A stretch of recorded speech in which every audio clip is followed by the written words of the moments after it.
You're listening to a CNA podcast. Hi, guys. Welcome to the CNA Correspondent podcast with me, Teresa Tang. I want to start this episode by saying a huge thank you to all of you who have subscribed to this program on Spotify and on Apple Podcasts. Your support means so much to me and the rest of the team. And if you haven't subscribed, please do so. It's easy. Just hit that follow button wherever you get your podcasts. All right, on to something completely different now. This week, we are taking a closer look at boar hunting in West Sumatra, Indonesia. Now, picture this: dogs, boars, blood, and a lot of spectators.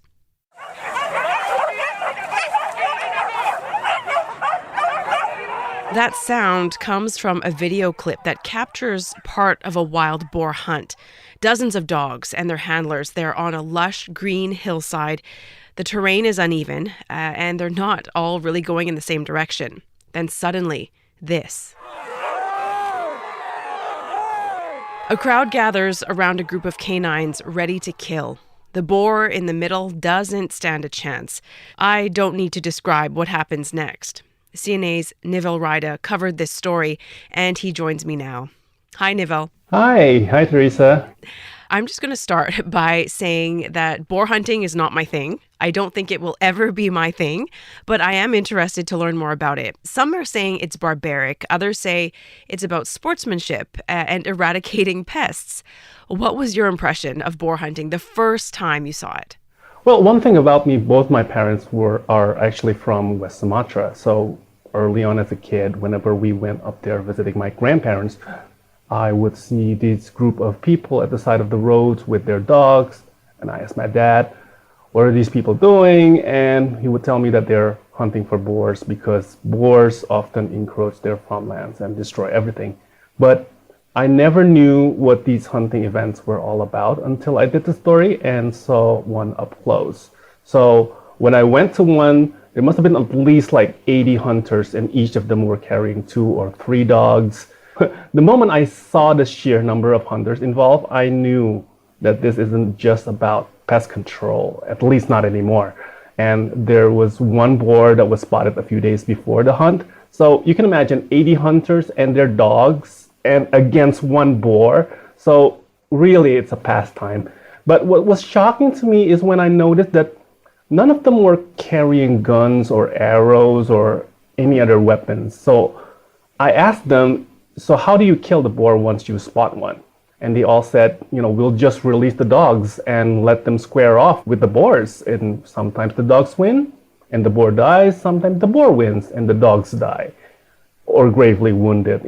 I was speechless knowing just how brutal it is.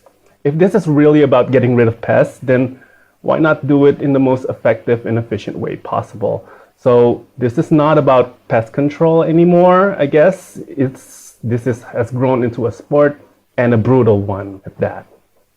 I've seen a few clips of these hunts, and like I said in my introduction, we're talking about hillsides, dense vegetation. This is not an arena with pavement, with nice seats. It's very much in the wild. Nivell, can you explain how it works? I don't really understand. I mean, these spectators, they have to follow the action, right? It seems a little bit risky. Well, it's not really a spectator sport per se. When we went up there, almost everyone who's there were hunters themselves. And although some were actively pursuing the boar, they had dogs sniffing their tracks and they went up and down the slopes. Some were just like lounging around, waiting around at the bottom of the hill, I guess to cover every possible escape route that this boar might take. But when the dogs started barking, which means that they're hot on its trail, or that they have spotted the boar, everyone sprang to life. Everyone raced to that particular spot where the dogs were barking because they all wanted their dogs to be the one with the kill, or at the very least, watch the standoff unfolds. But fortunately for the animal lover in me and the boar, of course, they found nothing, despite spending hours of searching. There were a few false alarms with dog barkings, and some hunters think they saw a boar, but at the end of the day, they didn't catch anything. Is it difficult for you to follow the action, if you're on the hillside with them? Oh man, I fell down at least 3 times because the slopes were very slippery. And I think at one point I was lost, like I didn't know where I was. And I ended up like going down and I ended up like not where I first started the journey. So on the other side of the hill. So it's a long walk back. Yeah. Yeah, okay, it sounds challenging. In your story, you speak to several boar hunters. A lot of them say they started when they were very young. What sort of financial investment then is needed to get into it? Is there money to be made in this pursuit? Yeah, so a lot of these people started very young. I guess they were introduced by their father or their older brother. So it's kind of like a bonding thing at first.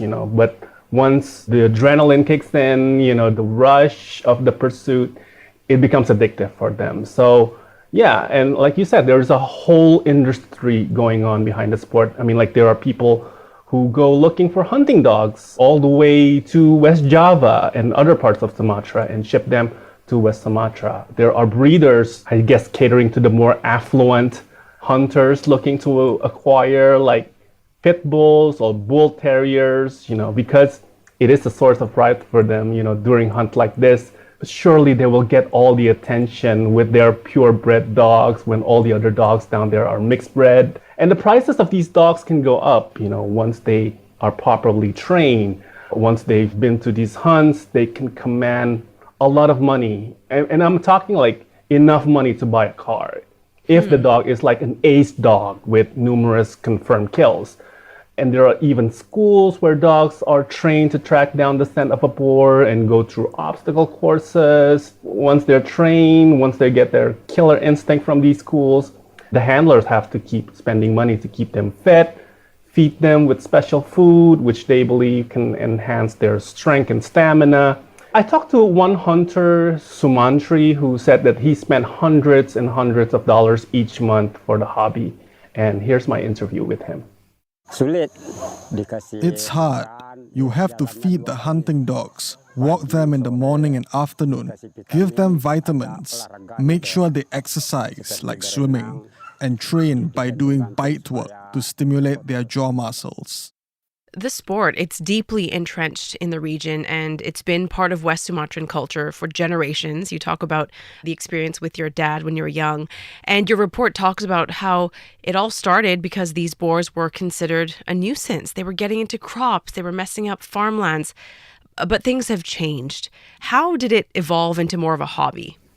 Well, in the beginning, it was about pest control. I mean, the hunt would involve no more than a dozen men. And they're usually locals from the village where the boar was spotted.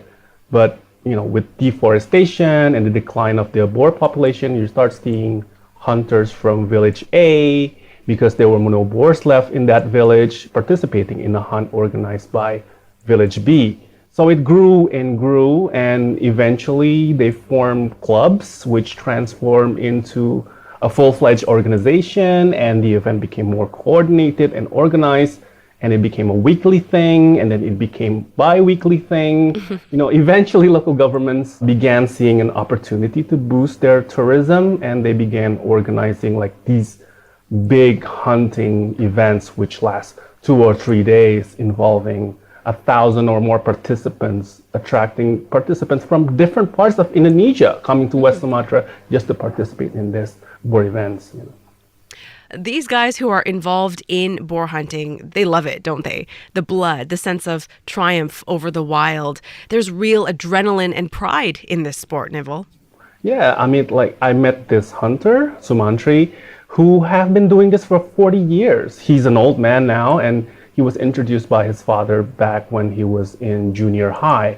So for him, in the beginning, it was a bonding moment between a father and son. But when this dog of his, the dog that he had cared for since it was a pup, the dog that he had spent months and years training, actually succeeded in killing a boar when all the other dogs failed, he said it was the best feeling in the world. So here's what he said. I can't describe how happy I am whenever my dogs are covered in boar blood after catching them. The farmers are also happy because pests are killed. I'm so proud this female dog can catch a boar. It can be dangerous, though, and it's not guaranteed that the dogs are going to come out victorious.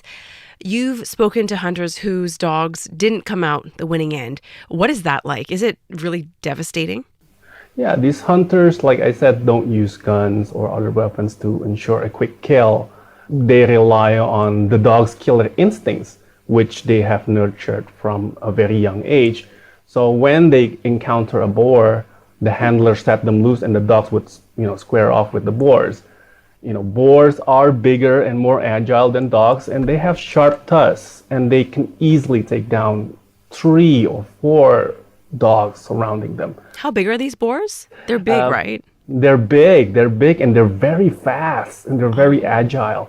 So a lot of the times the boars just escape, but there are times when the boars are cornered and felt like it had no choice but to fight back. And that's when things can get ugly, either for the boar or for the dogs. And sometimes it can get ugly for the hunters and even local villagers. We have cases where people were badly wounded from the boars basically escaping to their village as the hunters were pursuing them. And I talked to one young man, his name is Muhammad Azriza, and he lost his dog during one of these hunts. Here's him explaining what happened. My brother was handling our dog. When the boar ran, my dog couldn't catch up. The boar switched direction towards my brother, and the boar's tusk stabbed my dog's ribcage. The boar escaped, and my brother dressed the wound with his shirt. He brought the dog to the doctor, but the dog was dead before they arrived. I was so sad, but that's life. The ecological argument of the past was that the boar population needed to be controlled, right? But that pendulum has swung in the other direction. The boar population appears to be dwindling, so much so that in your report, you talk about coming up with creative ideas, creative ways to ensure that there is a steady supply of boars to hunt. Yes, during the hunt which I observed, the hunters came out empty-handed. And they told me that this was not the first time that they came out empty-handed, and this sort of things has been happening more and more often, which is a clear sign to me that the population is dwindling. In fact, they told me that sometimes organizers would release previously caught, boars or swines, and even those bred on a farm ahead of the hunt, particularly during large-scale hunting events, so the hunters can at least catch one boar, yeah. So the strain on that boar population is also, it has ripple effects. It's led to a strain on the Sumatran tiger as well. It's critically endangered. And conservationists, they say there are only 600 of these Sumatran tigers in the world, and 120 of them live in West Sumatra. Can you tell me about that part of the story? Yeah, so the boars themselves are not protected species. In fact, they're categorized as a species of least concern by Nature Conservation Organization. But they are one of the primary food sources for the Sumatran tiger. What conservation groups are worried about is that should the boar population decrease, then we will see more and more cases of tigers venturing into human settlements and farmlands looking for food, which in turn increase the risk of conflict between humans and the protected species. And that is what is happening. There are reports of that happening all across West Sumatra in recent years. So the West Sumatra Natural Resource Conservation Agency, they've been trying to discourage this practice of hunting down wild boars, but they haven't completely outright banned it. Why not? Why don't they do that? Well, given the popularity of the sport, the support shown by local governments in staging these massive scale hunting events, and the fact that there are a number of politicians who are also showing interest in participating in these hunts, the Nature Conservation Agency is a bit tame in discouraging the practice. And some argue that the practice is vital to keep the boar population in check, especially, since 20% of the people in Sumatra are farmers.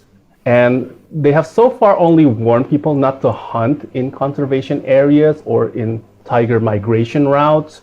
And it's not easy to change a tradition that has been there for generations and generations. It takes time. Mm-hmm. I find it very interesting that youth in these communities, in these rural areas, are picking up those traditional skills that you need to be successful in this sport. It means they're maintaining that link to the past in their communities. For you, you grew up, you knew about this sport, and you're still following it today. What struck you the most about this story? Well, I didn't understand that it involves such a brutal nature. I didn't know about the brutal nature of the sport, really, when I first learned about them. I mean, I can understand the need to keep the boar population in check. I can understand that this is a tradition that has existed for generations. I can understand why some people are drawn to the thrill of the chase and the adrenaline rush. But for me, the main question is, can we come up with a safer and less brutal way of keeping these boars away from people's farmlands? And I just think there has to be a better way, for people to be safe.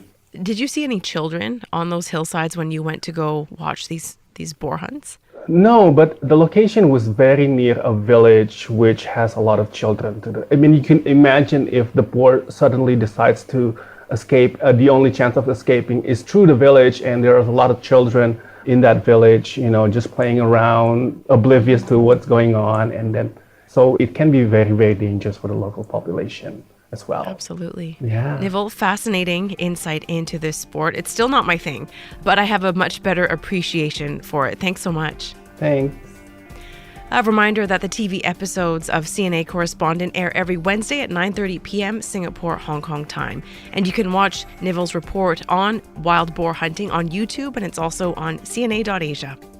The team behind this week's episode is Saya Win, Clara Ong, Crispina Robert, Craig Dale, and myself, Teresa Tang. Thanks for joining us this week.